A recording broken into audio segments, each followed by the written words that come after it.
Hey, everybody, and welcome to A Balanced Life with Dr. Jacquie here at Black Star Network. And today, just like any other day, we're going to be talking about all things balanced living. Now, of course, there are a couple of things that we can do on our own, things that we can do solo. Many of you are out there in that space thinking about whether or not you want to leave your job. Do you want to do it by yourself? Do you want to start a business with your spouse, with your mate, your significant other? Well, let me tell you, we have curated a panel today along with our contributors that are going to talk to us about the ins, the outs, the ups, and the downs of working with your spouse. But then also, what does it look like for you to have you together? I say it each and every week. You have to take care of you first and be responsible for yourself before you bring anyone else into your space. Today, we are joined by Pastor J.T. Johnson of the Word Church out of Houston, Texas. We're going to have some special time with two of our guests, the doctors, Bishop Jennifer and Aaron, that are out of Columbia, South Carolina. We're also joined today by Dr. Tierney, our Level Up coach, and of course, Stacey Owens, who is the owner, founder, creator of Creating Z School of the Art and Technology.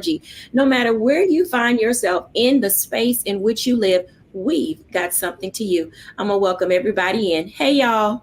Hey.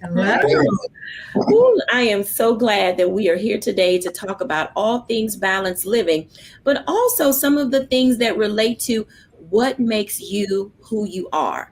Now, I think that each of us can say that we have been in that space where we tried to figure out not only what makes us tick, or be ticking time bombs, and also what makes the people around us tick and how to keep them from ticking time bombs. So I want to start with Stacey for a moment. If she can give us a few tips about what makes Stacey Stacey and how do you stay away from those landmines when you're working with other people. Hey, Stacey.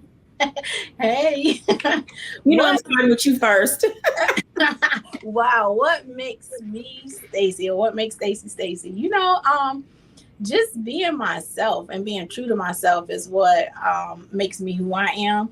I found in this entrepreneur world that once I stepped out and started opening a couple of schools, I was in a space where I didn't have a lot of people around me who understood the same space. Like, it wasn't a lot of people in my family who were entrepreneurs or my friends. They were principal of schools, but they never founded a school. So I found that I was in a territory that no one could really mentor me through. So I had to really do some self-searching within to find out who and what I believed in, what principles I wanted to stand on.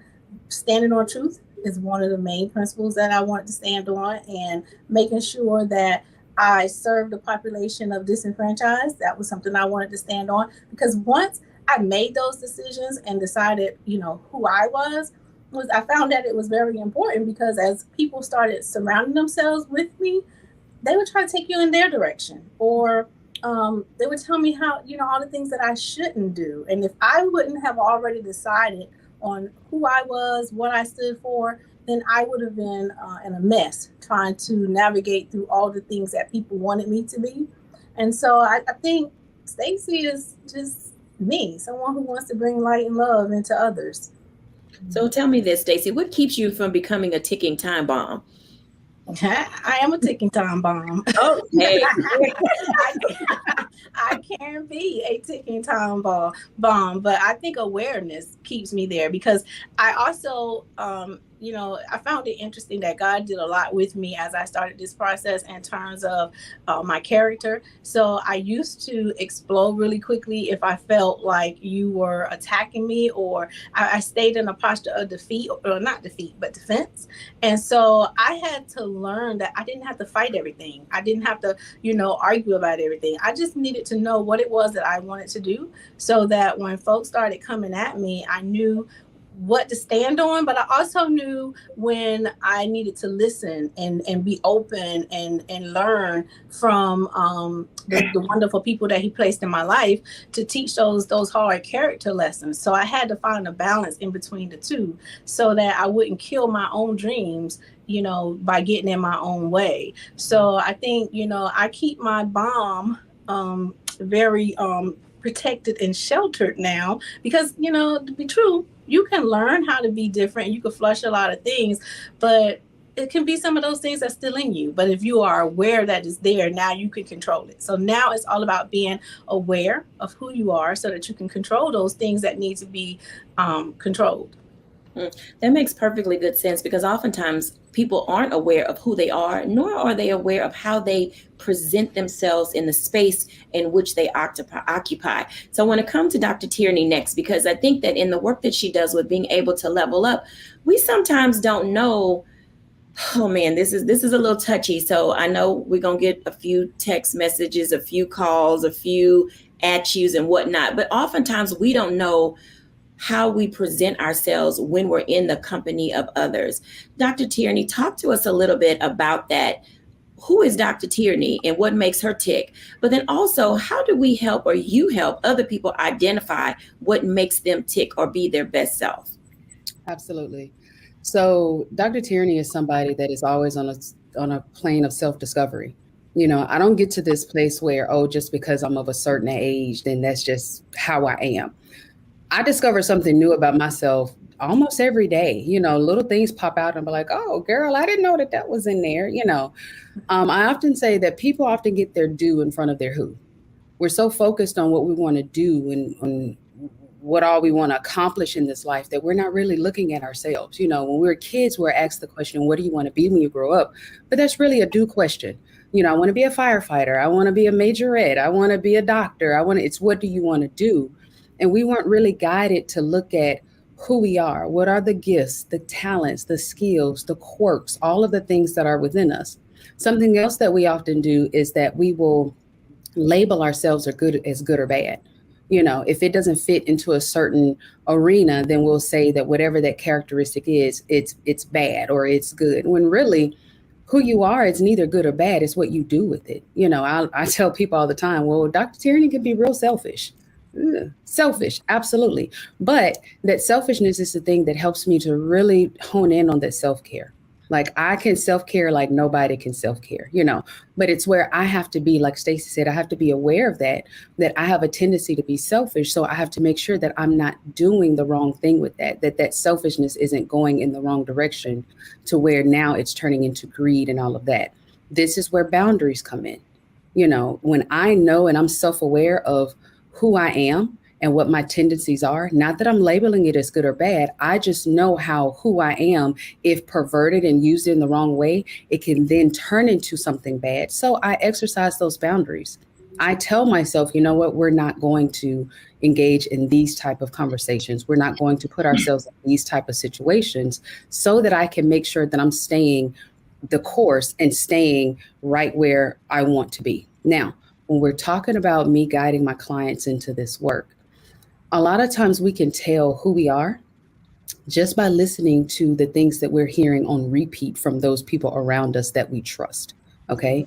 If 5 people tell you that you can be real slick with your mouth, then you might want to listen to what them 5 people are saying. Everybody is not wrong in what they're saying. You are the common denominator in these 5 different relationships or these 5 different interactions or whatever it is, So you have to take into account some of the things that the people around you are saying to you can help you to point and pinpoint what it is when we're talking about who you are and those characteristics. And again, not that it's good, not that it's bad, not that we're putting any labels on it. We have to first understand it and then decide how are we to use this thing, because we can use that for good or we can use it for bad.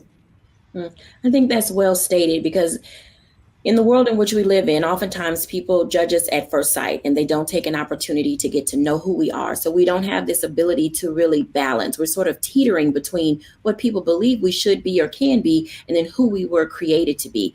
I want to invite Pastor JT in to talk about that for just a moment because sometimes we don't look like what we were created to be. Pastor JT, how do we balance the world's perception of us and what God has intended for us? Wow, that's a good question. I think the answer is who are you seeking approval from? Because if you are seeking approval from the world, you're going to lean towards how the world wants you to be perceived. If you're okay with being the master's child and operating in the power that he has given you and tapping into that God-like characteristic that was given to us on the day that he created us. He created us in his image and his likeness. Then that's what you're going to veer to. And so then I would just have to ask, if the original intent was for you to be created in the image and likeness of God, why would you ask for the opinion of the world, who actually the next scripture said that you were given authority over? So you have to literally ask yourself and come to terms with, do I want to be who God wants me to be, or am I seeking approval from people who may not even want to be themselves? So I have a follow-up question to that. How do you detach yourself from what the world has, I won't say cause you to become, because we all know that we environmentally are, shaped by where we live, who we're around, et cetera, et cetera. How do you begin to detach yourself from that so that you can find your center again? I think you detach yourself from that, Dr. Jacquie, by identifying that nothing was done to you, but it was done for you. And really looking at whatever happened, good or bad, and see it and receive the lesson, apply it, and move forward. Because you use the word detach. So the opposite of detach is attached. So I have to ask myself, is this thing that either I am attached to or I am allowing to be attached to me, is it getting me closer to where I'm trying to get to? Is it getting me closer to fulfilling my God-given destiny, or is it holding me back? And when I get that answer, now the responsibility is on me. It's not on anybody else. The responsibility on me is now to make the decision. Am I comfortable with dying in this space, only living to be half of what I was created to be, or releasing this and becoming all that God thought about when he said, let him or let her be? I love that. And that is so well said. When we come back after the break, we're going to have some one-on-one time with doctors Jennifer and Aaron Bishop. This concept or thought of get up and go be great literally does stem from knowing who you are first so that you can get up and go. When we're back after the break, we'll have a one-on-one with the Bishops.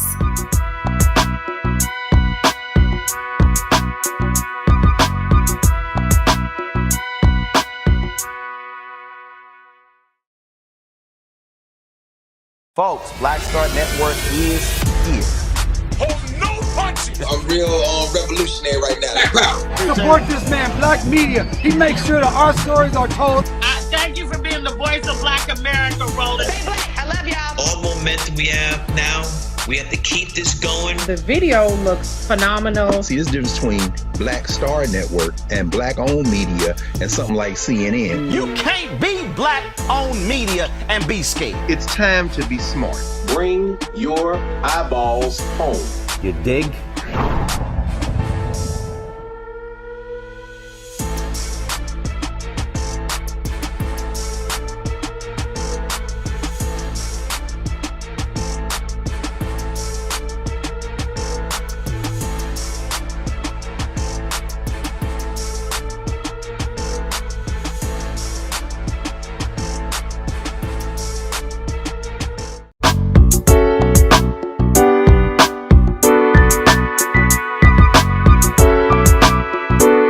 Welcome back, everyone. As you can tell, there are going to be times in your life where you are torn between who you're supposed to be and what the world is telling you to be.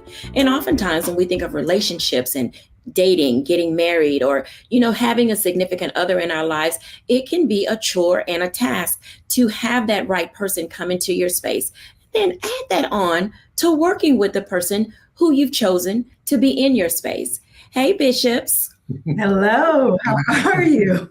I am good. I am so excited that you are here to talk to us. Number one, tell our audience who you are and what you do. And then let's get into this get up and go be great, because I know there's some days I don't want to do either. Listen, Dr. Jacquie, you are so on. And so I'm Dr. Jennifer Bishop, and this is my husband. And college sweetheart. Yes. Dr. Aaron Bishop. Absolutely. And so we attended Savannah State University. We both were athletes, and we were scholar athletes, and we went on athletic scholarships, and we found each other in this space of where you discover who you are, in the beautifulness of an HBCU, and the beautifulness of still being on your own, but still being parented a little bit. And so that's our start. And so it's been it's going on 28 years that Wow. we have been on this journey together, and it's been beautiful. Now, has there been ups and downs? Absolutely. But we found our niche in one another. And what's unique about being college sweethearts is that we knew each other as we were learning each other, right? As we were learning how we were supposed to survive and navigate as individuals, we found a way to do it collectively. Hey, listen, I'm just a full-time bodyguard. I don't know what all the other stuff she said. You see how beautiful this woman is? I got to protect this beauty at all costs, at all times. Well, you know, that is the first part of having a really strong relationship. You know, that priest, protector, provider is there. And if you guys are college sweethearts and now 28 years into marriage or being together 28 years, oftentimes people don't know how to navigate the layers because you go through different stages. You start out as teens, then you're young adults, then you become middle-aged adults, and then we become mature adults. How do you help people navigate the various stages of growth in marriage? Well, I think it deals with life cycles. Like anything that is an organization or a union must go through life cycles. And that critical word that you use called balance. Yeah. And there's something called a seesaw, and many kids of today's society probably don't know what a seesaw is. But I grew up on a seesaw where you had an up and a down, right? And then every now and then you had that balance. And the reason why it was balanced is not because of the up and down, but of the fulcrum point, which is the thing that is right in the middle of it that says you are equal or you are balanced. Yeah. And that maybe people don't believe in neutrality, but you know, the ebb and flow of life is about leading with value. And her strengths are my weaknesses and my strengths are her weaknesses. And we just have that equally yoked opportunity to be business partners, to be best friends. And most of all, I think we're co-laborers in the yard to give spiritual advice and life skills. Yeah, we found a way of making sure that, you know, in the course of our life, as we were growing up, as we were growing into each other and we were growing individually, that there were going to be things that happened along the way that happened to us, and it may have happened because of each other, but we learned the art of forgiveness, not only of forgiving one another, but forgiving ourselves. And we also learned how to love ourselves so that we can love each other. I could not teach him how to love me if I didn't understand the concept and process of loving who Jennifer was at that stage. And so when he said life cycles is important because who Jennifer was the day she got married is not the same woman that Jennifer is sitting before you today. And the same with my husband. And so we give each other the grace and mercy to be able to grow and respect the growth. And he does something that's phenomenal, and we're going to do it tonight too, is we date each other. Yes. Get to know who I am today, because as one of the panelists said earlier, you know, self-care is so important. So as we evolve into who we are, we have to also take into account what we went through that day. What happened this week? Because what happened to us this week may have changed the course of who we're going to be tomorrow. And we've learned how to make sure that we give each other grace and mercy to grow into who God is going to call us to be, and to forgive each other if, you know, there were wrongs that were done to each other that need that piece so we can go forward together. There's a lot of togetherness that you all are talking about. And I bring that up because oftentimes people who are married have a difficult time accepting the growth of a spouse. One spouse stops growing and another one continues to grow. And so how do you all balance your different seasons of growth without feeling some type of way that maybe God left me behind, or it's not my time, and why didn't you wait for me? Because we hear, all of us in this space are coaches, and so we hear so much discord. Mm-hmm. How do you keep the unity in the relationship? And then we're going to talk about how you carry that over into business together. I think it goes back to being an emotional, intelligent couple, being self-aware and confident about who we are. Because what society, and I think Pastor JT has said, what people say can shape you. It can change how you feel about your spouse. You know, oh, she making all the money? Yeah, we making all the money because teamwork makes the dream work. This is my partner. This is my best friend. And what I have, she has. And what I have, she has. And one of the things I will always tell people is we figured out which one we are. Are we waffles or are we spaghetti? Yeah. And so waffles is compartmentalized, which means things are separated, right? And then you have spaghetti, which means everything goes together. There's not many people who eat the noodles by themselves with the meatball over here and the marinara somewhere else or the sauce. Me and my wife, as a couple, have a spaghetti theology about marriage, right? Yeah. Because there's nothing that we can compartmentalize outside of, just knowing each other's thoughts. We do understand that we have independent thoughts, but we come together like Voltron. Oh my God. But we have the unique perspective of starting our lives together so early. And so we've been together and we've had absolutely nothing except one another. And we've been in places where we've had overflow. And during the course of that, we made a vow to one another that it did not matter for us. Now you have to find out what works for you in your relationship and the dynamics of the personalities in their relationship. But we realized that it did not matter who made the money. We both agreed that money must come in. And when it came in, we did not identify by, okay, Jennifer makes this and Aaron makes this. No, this money comes in because we have a common goal and we have a collective goal. Although we are athletes, although we understand competition and we respect it, he's not my competitor. He's on my team. And when you recognize who your adversary is, you understand and respect your ally. And that was important for us because I've known him now longer than I've had time by myself. And so when somebody comes into your life and you know that they're sent and they're a part of it, you find a deliberate way to make sure that connection remains. But it took a decision. You can't idly sit by and expect it to happen. You have to participate in the process of saying that this is my ally, not my adversary. I will protect him the same way I protect me, and you move forward. You don't idly sit by and let it happen. You participate in the process of God making it happen. And that's what we believe. So I want to invite Pastor JT into this conversation. He's married, beautiful family, pastors a church. Pastor, when you think about couples who are listening to what the bishops are saying, already the side eyes are going like, oh, they're such a happy couple. They never went through anything. And oftentimes people don't understand what they talked about when it said adversary and ally, and one or the other of them can become the antagonist because of their lack of understanding. How do we guide people back to the center of that relationship in order to see each other as allies and not antagonists or an adversary? I'm using that waffle and spaghetti comparison. I know it's dope. But I think that's it. If I can just make it simple and just piggyback off of what they said, so many couples operate with the waffle mentality. This is mine, that's yours. And then we just kind of go out together. We take pictures for the internet and we make people think that it's something else. But then when we come into our house, we're separate. There has to be a union. And I always talk about this. We spend so much time getting prepared for the wedding that nobody takes any time to discuss what in the world this marriage is going to look like. That's a merger.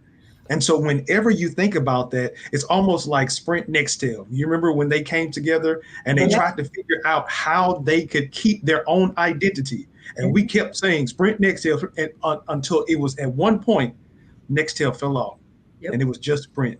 And so I believe that that's the thought. At some point, somebody is going to have to be vulnerable enough that my way may not be the best way for us. And then we come together. That happens after communication, not making an announcement, but communication where we talk and we understand what's best for us. But then after that first C comes compromise, understanding that this is the best way for us to move together as one unit. And if we operate like that, and I love how my brother, Dr. Bishop, said, man, I'm just here being her bodyguard. Man, sometimes it's hard for us to understand who we are to each other. If I'm your peace and you're my protection, if I'm your tranquility and you're my place to be vulnerable, how in the world could I ever be the one that's causing the problems that I'm trying to eradicate? Whenever we get to that place to understand that we are bone of our bone, flesh of our flesh, we are one, I can't continue to hurt you because hurting you hurts me. I love that. I'm going to pause and take a break. When we come back after the break, I want to dive into this a little bit more, because these working relationships that we have to have, married, single, employees, or otherwise, it requires us to understand not only who we are, but to be balanced ourselves mentally, spiritually, emotionally, financially. All the LEs have to be engaged when we're back after the break.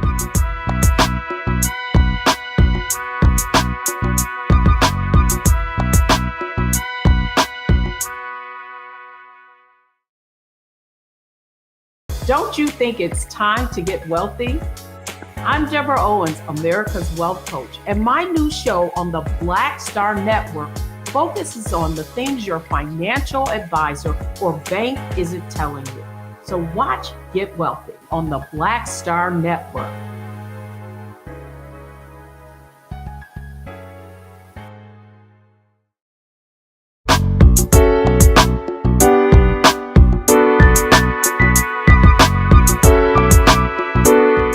Welcome back, everyone, to A Balanced Life. And as you can tell, stepping out by faith on the things that are supposed to be yours in this life really does require you to be a part of it. I want to kick off the top of this hour with Dr. Tierney.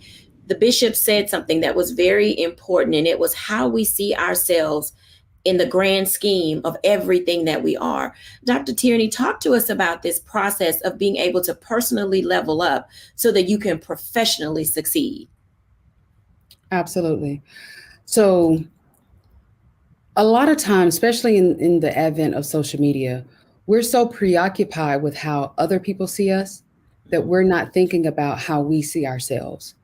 So it's a lot of people walking around with these masks on, sending their representatives into these different arenas because they're more focused on making sure that whoever is in the room or whoever is looking at them on the gram or whatever eyes are on them looking at them, see them in this carefully curated, whatever it is that they're trying to put forward, instead of really taking that time to look at themselves to say, wait a minute, who am I?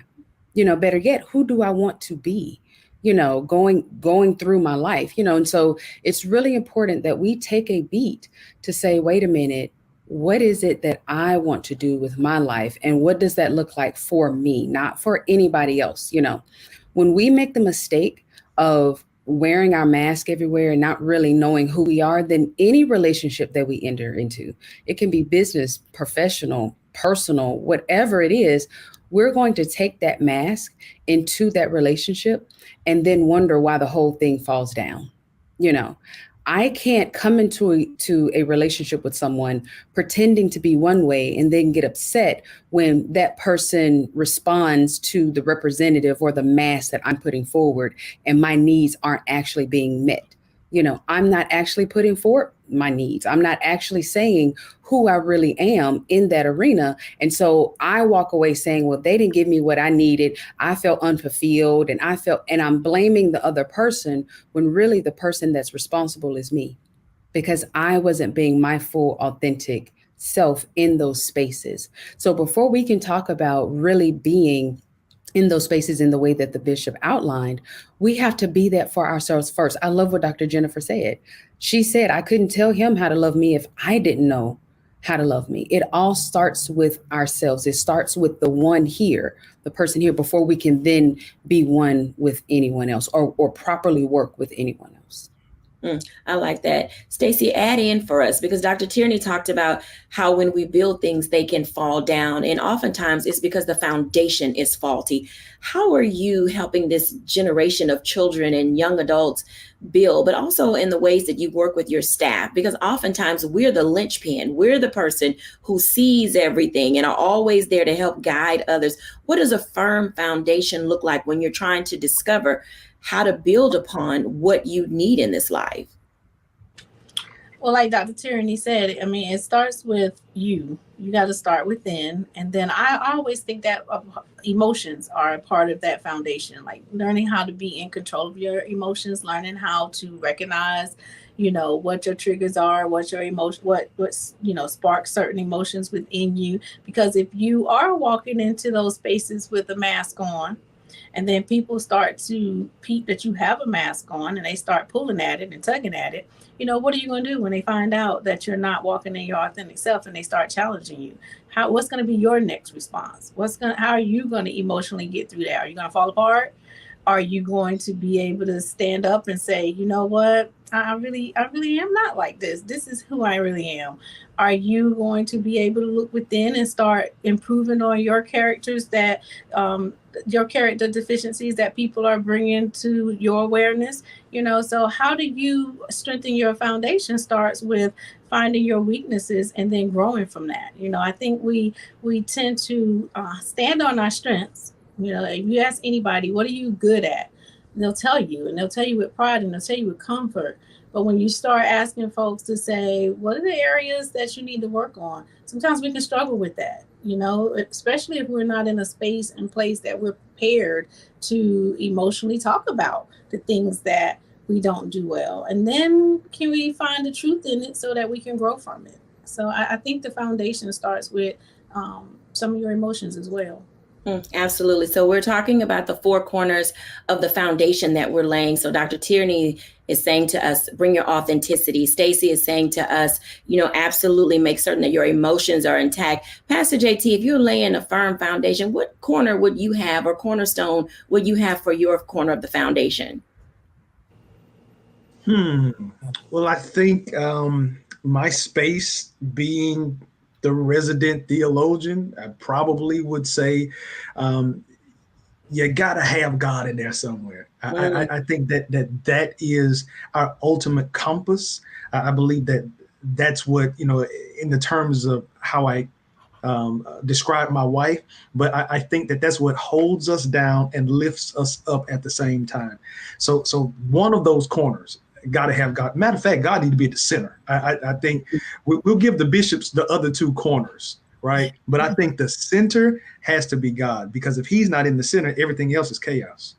We're going to come back to chaos in a minute. Bishops, tell us, what are the corners of your foundation? Well, I'm going to say that you need to understand your breaks. Understanding management. Let's say management.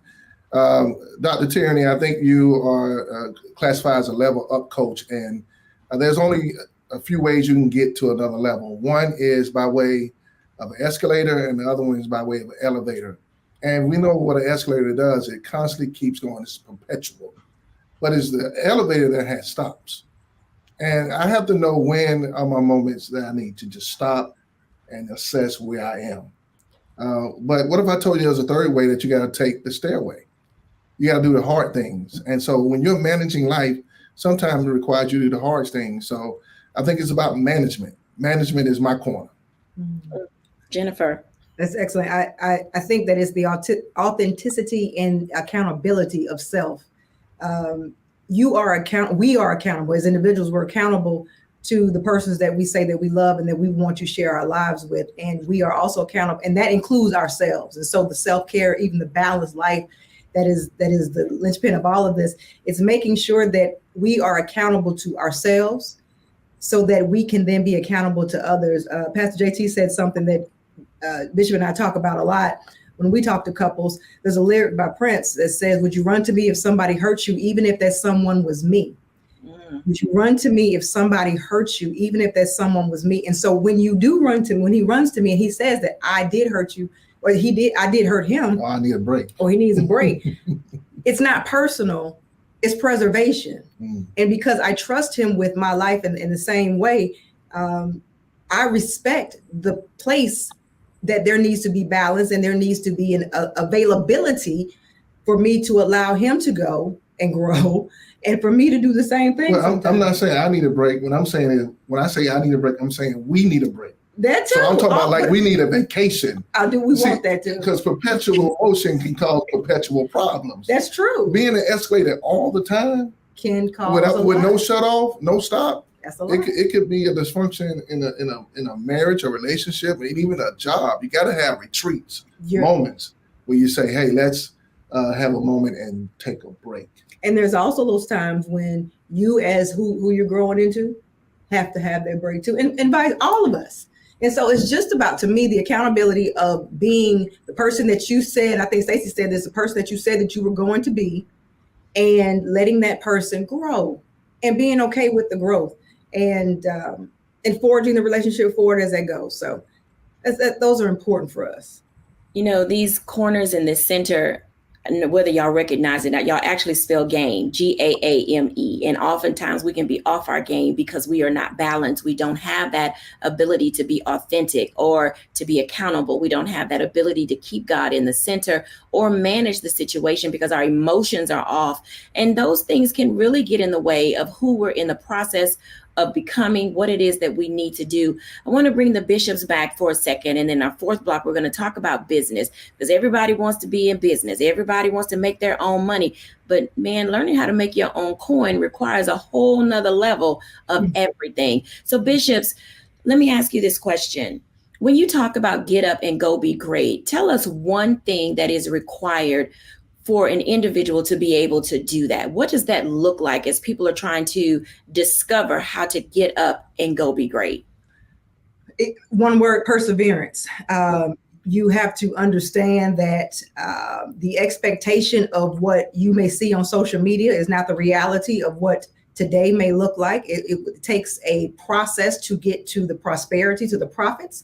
It takes a fortitude to be able to have the stick-to-itiveness of it. And it takes a resilience to know that while you may have gotten a no, they just didn't know how to spell because that only meant not now. Does not mean stop. It means to continue to persevere and to go for what you need. But you have to have the stick-to-itiveness of the fortitude to be able to go to your next, because it's not as easy as social media makes it look like. It's not as easy as people may give you an interview of and just spill some pretty words. There is a lot that goes into making sure that the lights are on, not just for you, but also for the people that you employ. So there's levels to it. And, you know, it is that stairway versus an escalator versus an elevator when you're in the trenches of building a business, sustaining a business, and also growing a business. Absolutely. Aaron? Well, I'll tell you this, if you plan to fail, then fail to plan. And not only that, one of the things that I believe is a big mistake for a lot of people who enter business is that they don't have a business mentor. There's some people who have taken this journey way before you have, and they can tell you where the blind spots are. They can tell you where the corners of defeat and dissolve are. And those are the people that will help you have that sustainability, as my wife has stated. But also, as business partners, we have to find those moments where we take the commercial break. My wife will tell you, man, one of the greatest ways to get me distracted from what I'm focused on, give me a commercial. They work. I mean, and commercials, you know, they can be very attractive because they got all the right, you know, ketchup in the right spot, the onion hanging off the burger properly, you know. Oh, wait. So it's not just any old commercial. It's a food commercial. I don't know about maybe. Let me take a commercial break. When we come back, we're going to talk about these things that are relevant to the distractions that keep us from being focused in business, but also how do you balance the business of your business? Because everybody wants to be out there having a good time, but are you really putting in the work? We'll be back after the break.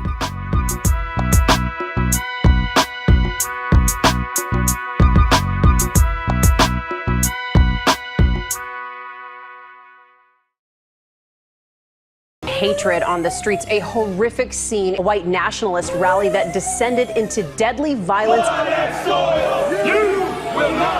White people are losing their damn minds. As an angry pro-Trump mob storms the U.S. Capitol, We're about to see the rise of what I call white minority resistance. We have seen white folks in this country who simply cannot tolerate black folks voting. I think what we're seeing is the inevitable result of violent denial. This is part of American history. Every time that people of color have made progress, whether real or symbolic, there has been what Carol Anderson at Emory University calls white rage as a backlash. This is the rise of the Proud Boys and the Boogaloo Boys. America, there's going to be more of this. Here's all the Proud Boys, guys. This country is getting increasingly racist in its behaviors and its attitudes because of the fear of white people. The fear that they're taking our jobs, they're taking our resources, they're taking our women. This is white fear.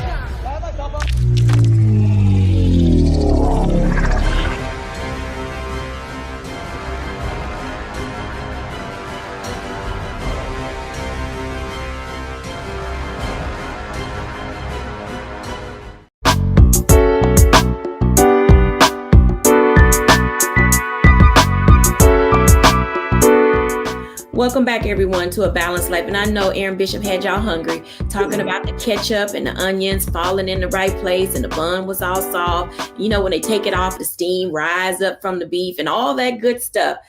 Bringing the bishops back along with Dr. Tierney, because I want to talk about this aspect of how do you balance the business of your business? Are people out here really working, or are they just playing games? I can speak for myself.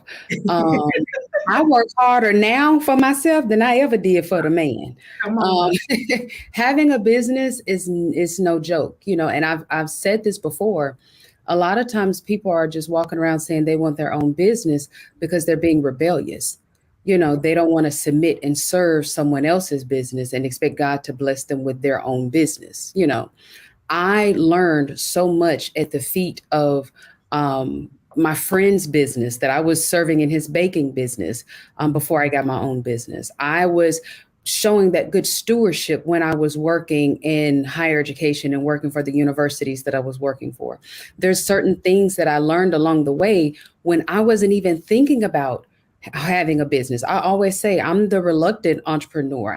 I did not set out to have my own business, but I was learning along the way things that I didn't know that I needed, you know. And then once it came apparent, like, oh yeah, girl, you finna have your own business. The first thing I did was get a business coach. So I tell you all the time, I have a life coach, a business coach, and a therapist. She got a team around her, you know, because this entrepreneurship journey, it will pull some emotions out of you that you didn't even know was there, you know. So if you're just looking at having a business just because you want to do what you want to do, sugar, that we need to go back to the drawing board and really look at your why, really examine your why before you jump out here in these entrepreneurship waters, because it will eat you up and you will sink really quick if you're doing it for the wrong reasons. Absolutely. The doctor's bishop. Listen, Dr. Tierney, you hit on something. One thing that I will say to folks when we're talking about entrepreneurship is that the first question you have to ask yourself, is this a hobby or is this going to be a lifestyle that can sustain you? Because there's a difference in the waters that you're going to have to swim in. Either you're going to be in a puddle with a hobby or you're going straight into the Atlantic Ocean. You're going to learn how to navigate those waters, because it's going to take a different type of vessel to maneuver you through it. You can walk through a puddle, but you need a ocean liner to help you in that Atlantic. And so from the coaches to the mentors, one for us, for me, and also a sponsor, because there are going to be people in your life, in your sphere, that can go in rooms that you can't get in yet. And then those are sponsors, and they're going to be mentors who walk with you and talk with you and help you at the table. And so I learned that I needed both of them. I needed the sponsor who can go in places that I may not be able to get into yet, to have my name go in places that they may not have heard of me before. And then mentor at the same time to say, Jennifer, when you get there, this is what it looks like. This is how you operate. And also recognizing that, you know, that old adage that says, if you're the smartest in the room, you're in the wrong room. I survey my room every day, because I know if I am the smartest one in there, that I have outgrown. I'm not only stunting myself and my household, I'm stunting the people around me, because we all have to grow. And if I'm not growing, then that means I'm wilting. And that's when we have to make sure that, you know, that to me kicks off the understanding of, is this a hobby where, you know what, it doesn't matter, I'll do it, you know, another day, or no, this is life or death, and I need to make sure I make some moves right now. Absolutely. Aaron? Yeah, so I'm not going to do any analogies about food anymore, because I know I've made too many people hungry. But, you know, this thing called entrepreneurship, or being a businesswoman or a businessman, is not for the faint at heart. If you mess around and jump out here and think you can do this thing like everybody else, you're going to need a defibrillator. You're going to need somebody to resuscitate you real fast because like my wife's book is called No Opportunity Wasted.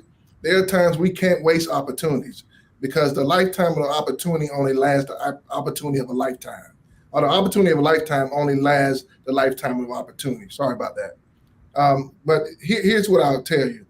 The now speaks to what Bishop Paul S. Morton said, is no opportunity wasted, right?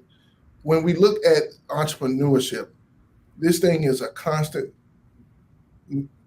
work. There's no clock in, no clock out. You got early mornings, late nights, but you got to find time to invest in yourself. That's where the growth happens. Learning from your lessons and investing in yourself so you have a lifetime of opportunities.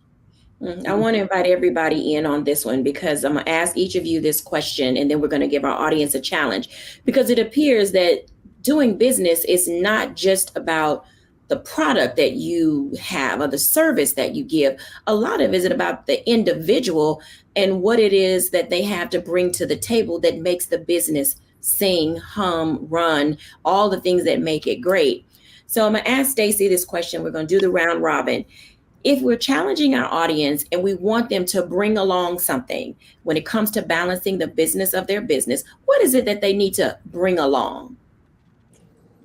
I think you should bring along your passion because if you're really excited and you really are loving what you are doing, then when you find yourself in those moments that are, your downs, you'll have something to lean back on and help you stand back up to keep going because you're going to fail a lot. I mean, you're going to do a lot of stuff right, but you're going to do a lot of stuff wrong. And if you ever find yourself where you have lost your passion, it's going to get you stuck in those negative thought patterns. So take it back with you. Absolutely. Pastor JT. So I'd say discipline. Because if you are an entrepreneur, you the boss. And that's not just enough for you to post on social media, hashtag I'm the boss, hashtag can't nobody tell me nothing, hashtag, hashtag period with a T at the end. You are the boss. And so discipline is what makes you get up when you don't feel like it. Discipline is to what Dr. Aaron Bishop said, man, there is no 9 to 5, that there is no, I'm working Monday through Friday and weekends off. Man, I don't know the last time I was able to be off. But that I know, like the good book said, if I don't work, I don't eat. But even to another point, if I don't work, my house is not taken care of. To another point, if I don't work, my employees aren't paid. So then now I have to take it a step further. Discipline goes further than me listening to a hot clip on YouTube or feeling good for the first 15 minutes of my day. Discipline lets me get punched in the jaw. I wipe off the blood, figure out how can I miss that punch the next time, and I keep on swinging. Because if I give up in this round, not only do I fail, everybody else that's counting on me does too. That makes so much sense. Dr. Tierney. So I'm going to stick with that authenticity. It doesn't matter what business you're in. I don't care if you're selling T-shirts, coaching, popsicles, or whatever it is. We're in the business of relationship building. And so if you're not being authentically you, then you're going to show up in a way that's going to make people kind of like, I don't know if I want to do business with them. They may not know exactly what's off, but you'll find that it's harder to sell T-shirts. It's harder to get those popsicles sold because you're not being authentic. And people, consumers, clients, they can feel that. They can feel that energy when things are just off. So you always want to make sure that you remember that your number one business is in building relationships with your clients, with your consumer base. And in order to do that effectively, then you have to be authentically you. Absolutely. Bishops. One thing that I would say is that you have to bring your audacity. You have to bring the fact that you believe that what you have is uniquely yours and you can own it. You own the good, the bad, and the indifferent, and you grow with it. So you have to have the audacity to know that I was sent here to do this, and that leads to the passion of being able to pursue all that is going to take for you to achieve what is achievable. I have to say faith. I don't mean to step into the warehouse of Pastor JT, but we know that faith is the size of a mustard seed and it can move mountains. And you want to have a mountain moving experience of getting your business off the ground and getting it to be sustainable, you're going to have faith. Because there are times when you will not know what the end's going to be, but you better run on and see what it's going to be. And don't wait till the battle is over. You got to shout now. You got to go through those moments where you can exhale and inhale the beauty of what God can do in your life, because there are 4 things built upon faith: church, family, school, and a business. And so if you're building a business, it's going to require faith. Professionally, people oftentimes get in their own way, and we're talking about these things that people need to bring along with them in order to be what we consider successful, and not only to live balanced, but also to have a balanced mindset when it comes to business. If we had to tell people some things to just dismiss from their thinking, because, you know, we all bring, as Dr. Tierney says, some stinking thinking to the equation of our lives. I'm going to start with Dr. Tierney, since that's her corner phrase. What is some of the stinking thinking people need to just release as they prepare to keep moving forward in business in 2023? Stop thinking that it's going to look like social media. It's not. It is not going to look like what you see on the gram. First and foremost, you may be comparing your year 1 with somebody's year 5. You know, if you go back and look at what my very first website looked like, matter of fact, if you go through my Instagram and scroll all the way to the bottom, sugar, it does not look like what it does now. You know, people are showing you their clips on the gram. People are showing you the when they got the bag. They're not talking about when they were on the struggle bus. They're not talking about when they barely had enough to pay their mortgage. They're not talking about when the lights went out. They're not talking about that. But trust me, it happened. It absolutely happened. It happened to me. Everybody that's in business have had a struggle bus moment. So please stop thinking that just because what you are doing right now doesn't look like what you see on the gram, that there's something wrong. Let that go, stay the course, and keep running your race. Absolutely. Bishops. I'm going to say the imposter syndrome. You know, so many people deal with this every day, and here's how you can hear them, their tone, their statements. You'll tell somebody, man, you are doing it. And you know what they'll say? Man, I'm just trying. No, you're not trying if you're doing it. If you're doing it, keep doing it. And so I think we got to get rid of the imposter syndrome. And I don't have time to go into it, but look it up, because some of you all may have that in your life. And he hit the nail on the head for me. I would also leave behind the inability to ask for help. You have to know that you're not supposed to do this on your own. And also, another one just came to me, is that thinking that competition is not healthy for the soul. You have to have competition because it helps you level up. You don't have to sink other people's ships so that yours can continue to sail. You need to know that somebody is doing something so that you can be inspired. Find your inspiration, and it may just be from your competitor. Okay. Stacy. She called me with that one because I literally just saw Stacy and her competitors and all the people who are trying to start schools. So Stacy, tell us.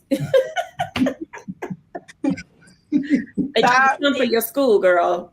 Stop thinking that you are not enough. You know, everything you need, you have within you. You just got to know what your gifts and your talents are, and remove all that self-doubt. So stop thinking you're good enough. Just do it. Absolutely. Pastor JT. I say ditto to everybody, and then I'm going to add this one. Stop thinking other people's thoughts. God gave the vision to you. Yes. So you shouldn't be bound to trying to get approval from other people, or if other people don't see how it's going to work, don't allow those negative seeds to be planted in your garden. Only thing that you need to do is rehearse and repeat what God has said to you, and not reflect on what they are saying to you or about you. Absolutely. I love all of these, and they give us an opportunity to really see how we can forge ourselves forward in whatever life it is that you're trying to live. I'll give my reflections when we're back after the break.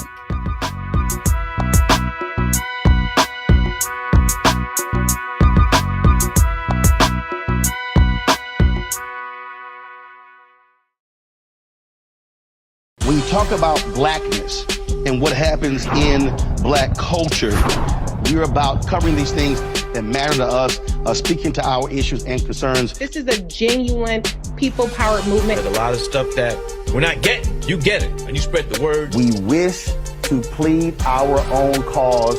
Too long have others spoken for us. We cannot tell our own story if we can't pay for it. This is about covering us. Invest in Black-owned media. Your dollars matter. We don't have to keep asking them to cover our stuff. So please support us in what we do, folks. We want to hit 2,000 people, $50 this month, raise $100,000. We're behind 100,000, so we want to hit that. Y'all money makes this possible. Checks and money orders go to P.O. Box 57196, Washington, D.C. 20037-0196. The Cash App is $RM Unfiltered. PayPal is R Martin Unfiltered. Venmo is RM Unfiltered. Zelle is roland@rolandsmartin.com.